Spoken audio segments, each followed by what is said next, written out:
We in the global south, in the third world countries and in the African continent, we were taught by liberal democrats about the rule of law. We expect them to comply, to follow it, and to lead by example. But it hasn't happened in recent years.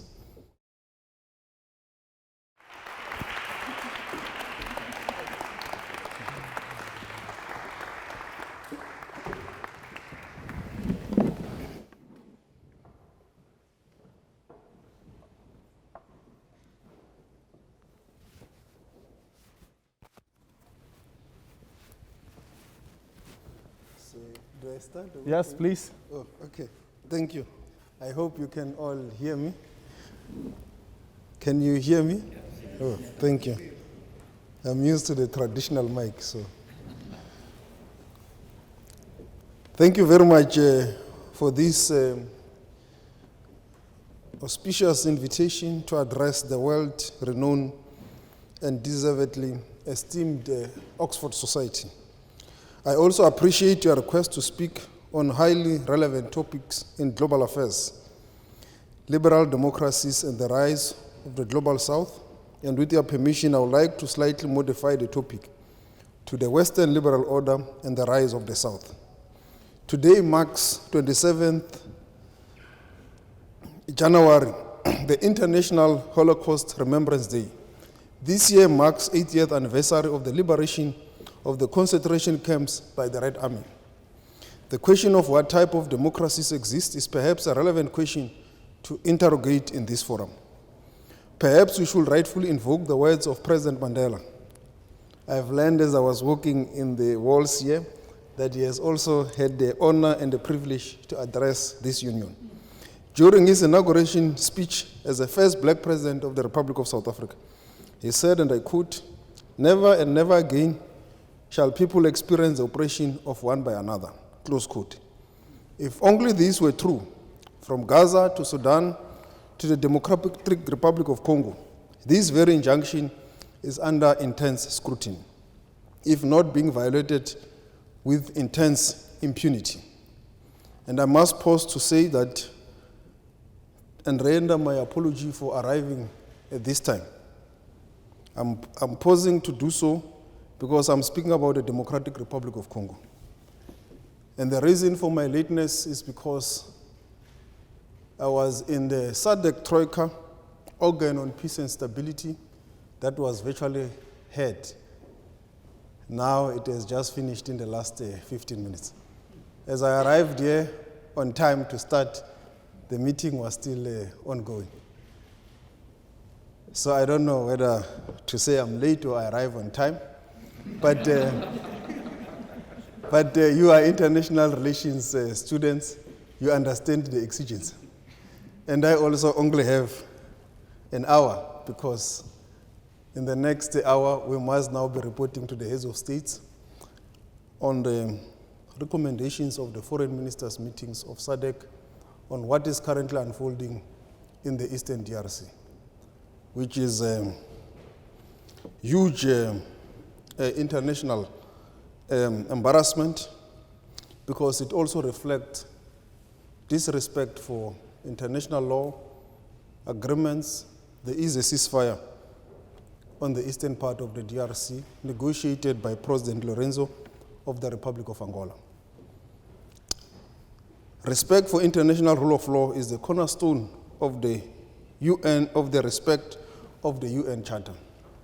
Despite its imperfections, the International Court remains our refuge and hope that no nation can violate the universal principles of territorial integrity, sovereignty, and the right to self-determination. The courts are the only place where it matters not what your status is in the international community. We both stand equally with mutual respect in pursuit of accountability and justice. The courts should have no eyes. There should be no superpowers. There should be no third, first, or second world countries. Everyone in front of the court must be treated equally. The question is that so? Decisions of the international institutions can alter diplomatic relations, exert pressure on countries to comply with international law, and facilitate diplomatic relations. I must also pause to say when the International Court of Justice was helpless on the matter between South Africa and the State of Israel with regards to the Gaza Strip, after provisional measures were made, 4 provisional measures, decisions were made, they were not complied with by the State of Israel. The people of the world across the globe stood up and called for accountability. And I've seen across Western democracies and some of the advanced institutions of the world, including here at Oxford, people standing up. That is how court orders can also be enforced. When all institutions have failed, the people must be the one that anchor international law. And the future of the world can only be certain when there is certainty. And the only way for the future of the world to be sure is the respect of the rule of law. Who is better placed to respect the rule of law if it's not those who invented it? We in the global south, in the third world countries and in the African continent, we were taught by liberal democrats about the rule of law. We expect them to comply, to follow it, and to lead by example. But it hasn't happened in recent years. We continue to urge the governments of Rwanda, the Democratic Republic of Congo, to renew diplomatic dialogue, fostering a pathway towards a lasting and a peaceful resolution to the ongoing conflict in the region. Further, we call upon the United Nations to leverage its resources and mechanisms to ensure that states providing arms and assistance to third-party forces are held accountable for violations against other nations' sovereignty and territorial integrity. The universal definition of liberal democracies refers to states founded on the principles of individual freedoms and the rule of law. We call ourselves a constitutional democracy, not necessarily a liberal democracy. Can I ponder to shine for our country? We recently held elections where the majority party, the ANC, was unable to garner more than 50+1% to lead South Africa. We were gracious and accepted the outcome and said everyone in South Africa will have to act in the interest of the people. Called all parties to an engagement, and we formed what is now called the Government of National Unity. In our region, the majority of elections resulted in peaceful transfer of power. Countries such as Botswana, Namibia, Madagascar, Mauritius, South Africa as well went to the polls, as I've said, while challenges were encountered in Mozambique. These challenges, we believe, are not insurmountable. Now to the crux of the topic. For centuries, countries belonging to the Western liberal order have embraced a strategy that attempts to reshape the world in their image. At times, this comes with a tendency to dictate, impose conditionalities, and resort to force in pursuit of their interests. As a result, the full sovereignty of former colonial states is called into question. Yes, they may be able to hold elections, but what happens when that leader does not favor a former colonial power? Some states are even referred to as clientele states. In other words, with its obsessive real politics prism and dictators, the Cold War continues to hold sway. There are legitimate questions about whether we are now witnessing a new post-Cold War revival. Aggressive geopolitics dominates the landscape.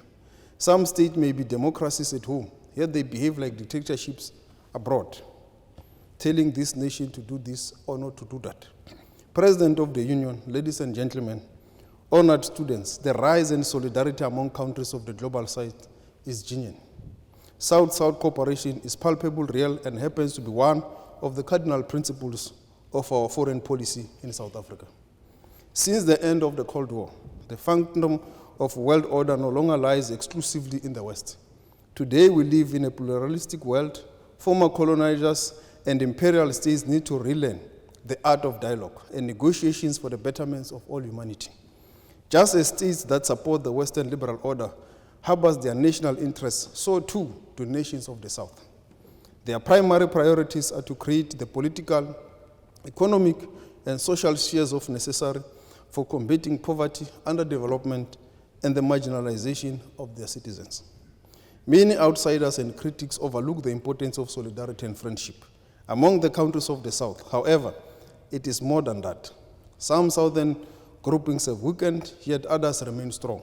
Regional and sub-regional groups in the south, such as the Non-Alignment Movement, the Forum for China Cooperation, FOCAC, the Africa-India Forum, G77 plus China, the India-Brazil-South Africa IPSA Dialogue Forum, and the BRICS grouping are all striving to consolidate the Global South agenda for development. The Non-Alignment Movement and the G77 plus China requires revitalization.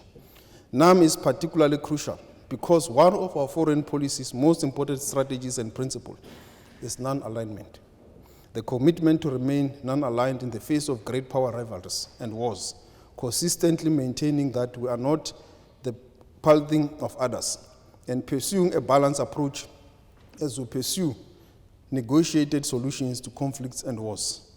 Our key principles include respect for justice and international obligations, upholding the rights of each nation to defend itself, whether individually or collectively, in accordance with the Charter of the Nations, to peacefully resolve disputes, and refraining from acts or threats of aggression or the use of force against any nation's territorial integrity or political independence, amongst others. We see BRICS as an important game changer. BRICS is a significant, rather than opting for confrontation, Western states should consider dialogue and engagement. BRICS is not an alliance like the North Atlantic Treaty Organization. It is a constellation of diverse states from various regions, comprising political, cultural, and economic members. It is intentionally pluriversal in nature, emphasizing pluralism. However, just because it's not a formal alliance of states, it still possesses the potential to impact the global stage, like other organizations, but without military alliance. I wish to assert that financing for development, along with a new global compact, will be one of the most contentious issues during the G20 presidency of our country later this year. One must ask, how does Africa, which bears the least responsibility for the global warming crisis unfolding in the world, receives only 3% of funding? That is utterly irrational. Only 3% of the global fund from the international finance institutions goes to the African continent, which bears the highest brand of global warming. During his opening remarks at the BRICS leaders plenary session of Kazan Summit, President Ramaphosa provided us with a fitting understanding of this global body. The President stated, "What a timely occasion to host the BRICS Summit in a city so rich in heritage and culture, as we embrace this new chapter in BRICS as an expanded family of countries, equally rich in history, culture, and systems. Our commitment to multilateralism should not be questioned. All members are dedicated to working urgently towards UN reform without hesitation. BRICS supported comprehensive reform of the UN, including the UN Security Council, aiming to make it more democratic, representative, effective, efficient, while increasing the representation of the countries of the South and also of the African continent. It is still irrational that in this day and age, the UN Security Council, which deals with almost 70% or 60% of the conflicts from the African continent, does not have a permanent or a country with a veto power. When most of the conflicts dealt with by the Security Council, yesterday it was the DRC, today is South Sudan, you name them. I will pause there. Thank you very much. Thank you.